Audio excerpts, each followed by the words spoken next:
What's going on, guys, and welcome back to another video where today I'll show you how to jumpstart your grass in the spring so you have an awesome lawn all summer long. So here are some of the items that I used. Leaf blower. If you don't have one, use a rake. Get yourself some gloves. Ear protection is especially important if you're using a leaf blower. Some construction bags for all the debris you'll be picking up. Scott's fertilizer. Use what you like or have laying around, and some lime. I'll show you a little later as to why I need this.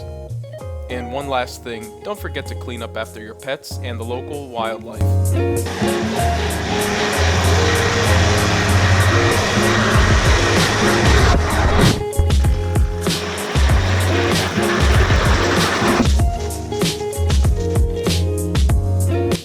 Alright, so these are the three products that I'll be using. To the left is Scott's Turf Builder with Crabgrass Preventer.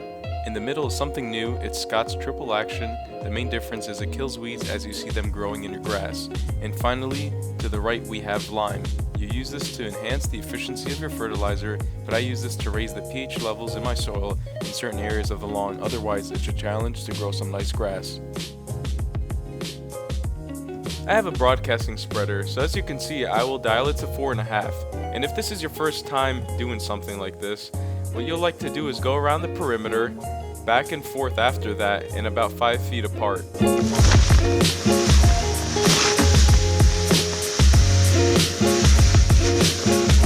So before we get started, my spreader has something called an edge guard. This keeps fertilizer away from areas that you don't want it on. And in my case, it's bushes and my patio. And remember, keep fertilizers especially away from Belgian blocks and concrete, as it could stain it permanently.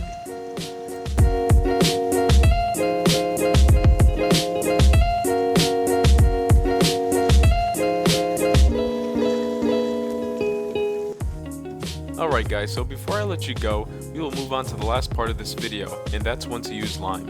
So the reason that I use lime is because one side of my house hardly gets any sun, so ultimately this is causing the soil to become acidic. The grass in this area is much thinner than other parts and is very patchy. We also have moss growing, which is a sure sign of acidic soil.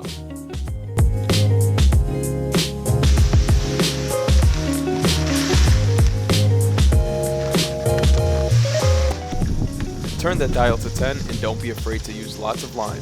Worst case scenario, if you over lime your soil, it will raise the pH too high, but don't forget, lime fades over time, especially this area that I'm applying to. In my case, I apply lime twice a year. You might need more or less depending on how long your summers are.